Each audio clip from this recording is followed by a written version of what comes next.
만약 당신의 문신이 온천에서 거절당하거나 팁을 남긴 친절한 제스처가 당신을 거리에서 쫓아내게 만든다면 어떨까요? 숨막히는 아름다움과 흥미로운 대비가 가득한 일본은 예상치 못한 문화적 금기가 존재하는 곳이기도 합니다. 독수리 탐험이 소개하는 일본의 금기 사항은 신체 접촉을 피하는 것에서부터 여성이 들어갈 수 없는 성스러운 장소, 심지어 숫자에 관한 금기까지 다양합니다. 각 규칙은 신비로운 이야기를 담고 있으며 때로는 당신을 매우 어색하게 만들 수 있습니다. 일본을 방문하기 전에 알아두어야 할 15가지 놀라운 금기 사항을 함께 알아봅시다. 그중 6번째 금기는 당신을 충격에 빠뜨릴지도 모릅니다. 온천에서의 문신. 일본에 있어 전통적인 온천에서 휴식을 취하고자 했는데 문신이 문제가 될 수 있다는 사실을 깨닫게 된다면 어떨까요?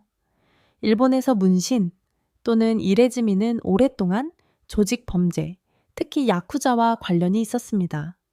그 결과 많은 온천, 헬스장, 공공 목욕탕, 온센에서는 문신을 한 고객을 금지해 왔습니다. 이러한 금기는 여러 세대에 걸쳐 문화에 깊이 뿌리내려 있었습니다. 그러나 젊은 일본 사람들의 변화하는 사고방식 덕분에 문신에 대한 태도는 점차 바뀌고 있습니다. 일부 온천에서는 문신 친화적인 시설을 제공하거나 문신을 가릴 수 있는 덮개를 제공하여 여전히 즐거운 경험을 할 수 있도록 돕고 있습니다. 또한 외국인과 문신을 한 사람들을 위한 특정 온센도 있으며 특히 국제 관광이 많은 지역에서 찾아볼 수 있습니다. 문신이 전 세계적으로 더욱 보편화됨에 따라 방문하기 전에는 목적지를 조사하고 문신을 수용하는 장소를 선택하는 것이 중요합니다. 이는 잠재적인 당황스러움이나 불편을 피할 수 있는 간단한 방법입니다. 팁은 환영받지 않음.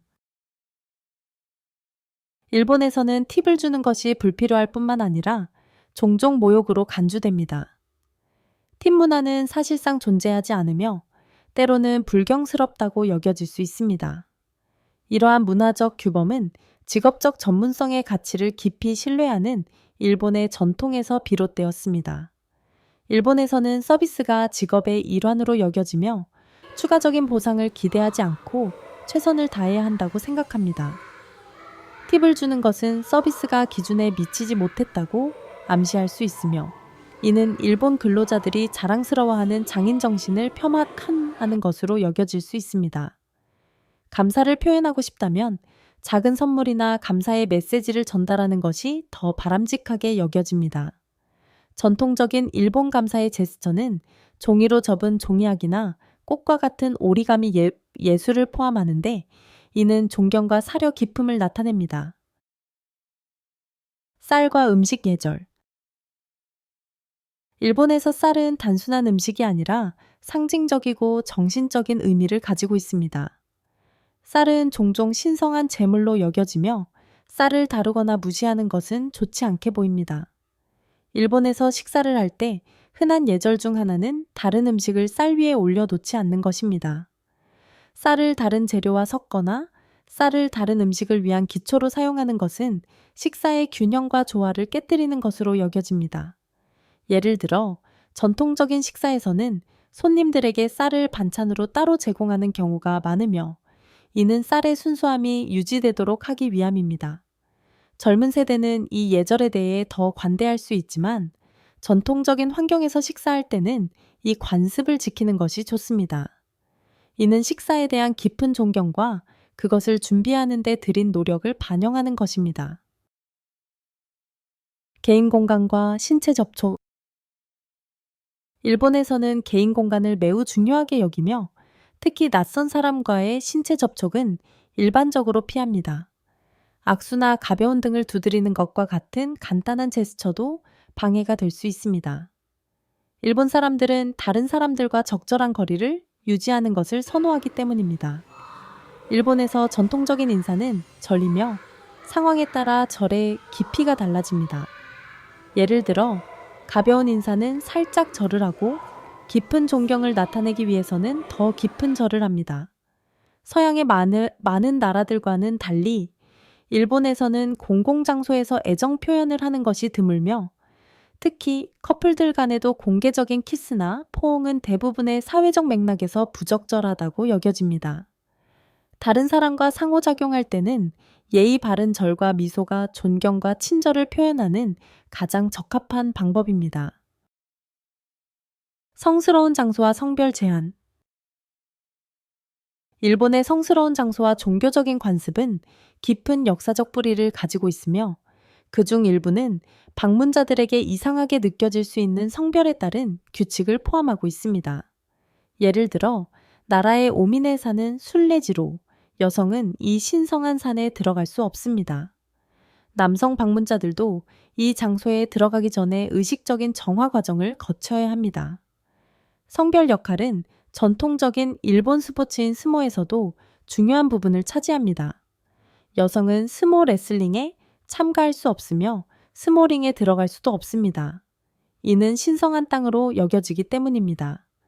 이러한 규칙은 여전히 일부 지역에서 지켜지고 있지만 특히 젊은 세대들 사이에서 사회적 태도가 변화하면서 도전받고 있습니다. 이러한 변화하는 규범에도 불구하고 일본의 성스러운 장소에 대한 문화적 민감성을 인식하고 그곳을 지배하는 오랜 전통에 대해 존경을 표하는 것이 중요합니다. 미신, 숫자와 선물. 미신은 일본 문화에서 중요한 역할을 하며 특정 숫자와 선물은 상징적인 의미를 가지고 있습니다. 숫자 4-는 죽음과 연관이 있으며 이는 죽음이라는 단어와 발음이 같기 때문입니다. 그래서 많은 건물에서는 층번호에서 숫자 4 뒤를 사용하지 않으며 숫자 469를 포함한 호텔방 번호는 드물게 보입니다. 이는 고통과 연관이 있기 때문입니다. 비슷하게 숫자 9는 고통과 어려움과 발음이 유사하여 불운한 숫자로 여겨집니다. 선물에 관한 한 특정 아이템의 상징을 염두에 두는 것이 중요합니다. 국화와 같은 꽃은 장례식에서 자주 사용되기 때문에 축하하는 자리에서는 적합하지 않습니다. 음식, 술, 기념품과 같은 실용적인 선물이 더 안전한 선택이지만 이를 검정색이나 흰색과 같은 애도의 색으로 포장하는 것은 피해야 합니다. 선물을 주는 것은 일본 문화에서 중요한 부분이며 선물이 사려 깊고 적절한지 확인하는 것이 존경을 전달하는 데 도움이 됩니다. 앉는 자세의 중요성. 올바른 앉는 자세는 일본 문화에서 중요한 요소이며 특히 공식적인 자리에서 그렇습니다. 예를 들어 다리를 꼬고 앉는 것은 일반적으로 너무 편안하게 여겨지며 전통적인 자리에서는 바람직하지 않습니다. 이럴 때 추천되는 자세는 세이자로 무릎을 꿇고 등을 곧게 펴며 손은 허벅지 위에 올려놓는 것입니다. 이 자세는 존경과 격식을 상징하며 공식적인 식사, 회의, 의식 등에서 자주 요구됩니다. 이 자세는 신체적으로 어려울 수 있으며 특히 익숙하지 않은 사람들에게는 힘들 수 있지만 일본 사회에서 다른 사람을 존경하는 중요한 방식입니다.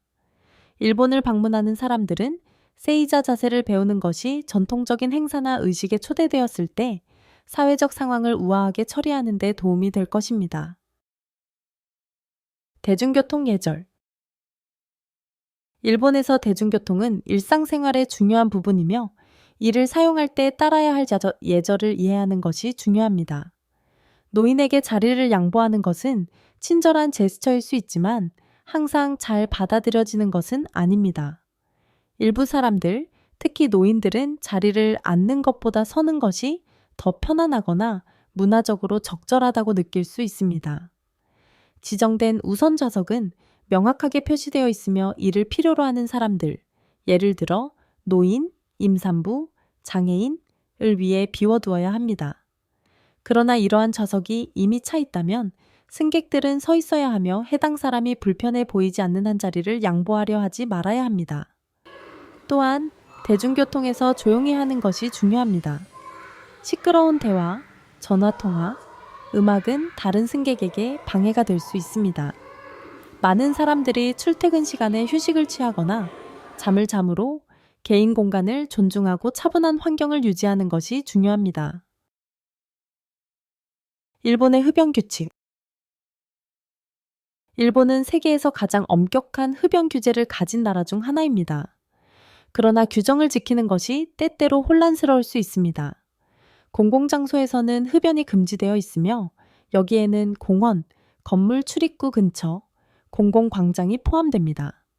그러나 지정된 흡연 구역에서는 사람들이 규제를 위반하지 않고 담배를 즐길 수 있습니다. 레스토랑이나 바와 같은 실내 흡연 구역은 대개 잘 환기되어 있으며 비흡연 구역과 분리되어 있습니다.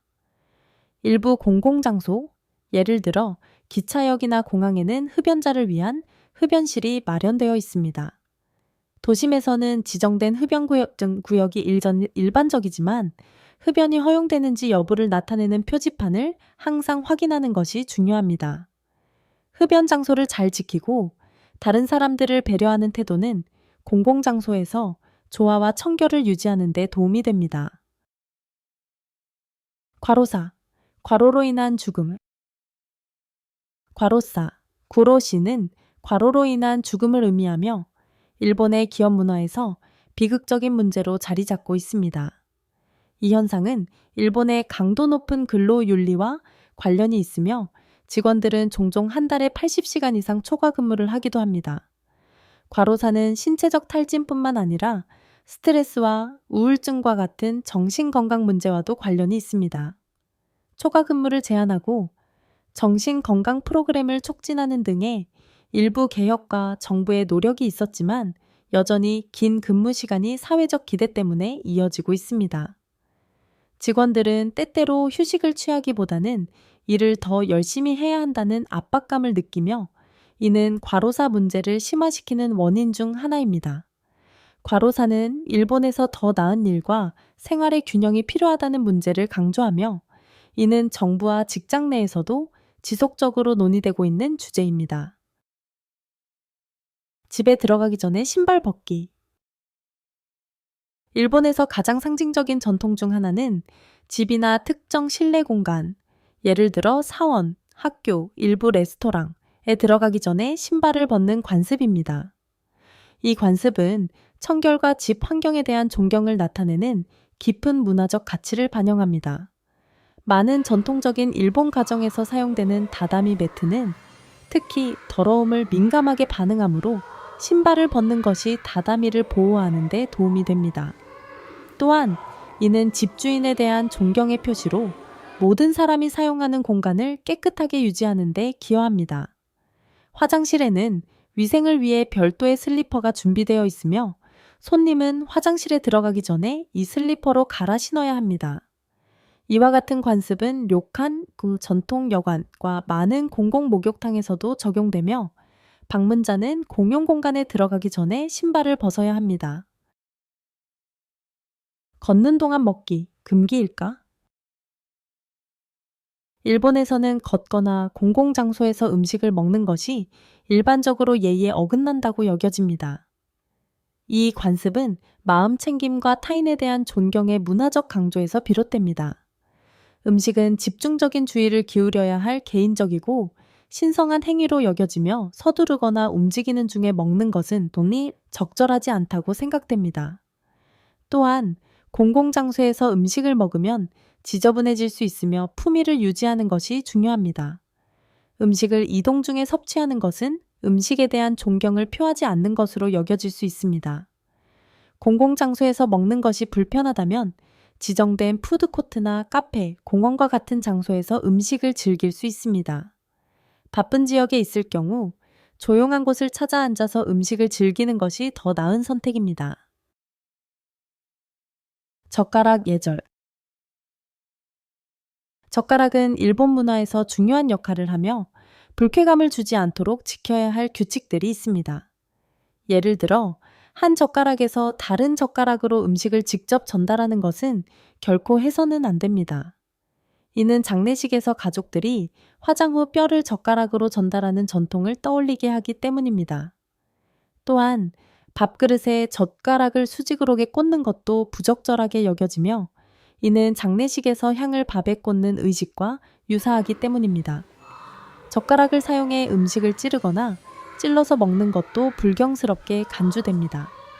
대신 젓가락은 음식을 부드럽게 들어서 먹는 것이 바람직합니다. 사용하지 않을 때는 젓가락 받침에 놓거나 테이블 끝에 평행으로 놓아야 하며 그릇에 꽂거나 가로로 놓지 않아야 합니다. 인형 처리 금기. 일본에서 인형은 주인의 영혼을 담고 있다고 여겨지며 특히 사람 형태의 인형을 버리는 것은 문화적으로 민감한 행동으로 간주됩니다. 인형을 아무런 의미 없이 버리는 것은 불운을 가져온다고 믿어집니다. 인형을 버리는 행위는 그 인형이 담고 있는 영혼을 모독하는 것으로 여겨질 수 있습니다. 인형을 존중하고 예의를 갖추기 위해 많은 사람들은 오래된 인형을 신토 신사나 불교 사원에 가져가 정화의식을 치르기도 합니다. 이러한 의식은 인형의 영혼이 평화롭게 떠날 수 있도록 돕기 위한 것입니다. 어떤 경우에는 집에서 작은 의식을 열어 인형에 대한 감사를 표현한 후 버리기도 합니다. 이 관습은 일본 문화에서 물건과 그 물건이 지닌 감정적 가치를 존중하는 깊은 마음을 반영합니다. 밤에 휘파람 불기 경고. 일본에서는 밤에 휘파람을 부는 것이 금기로 여겨지며 이는 종종 나쁜 영혼이나 초자연적인 현상을 초대한다고 믿어집니다. 시골 지역에서는 휘파람을 부는 것이 뱀이나 다른 위험한 동물을 끌어들일 수 있다고 전해집니다.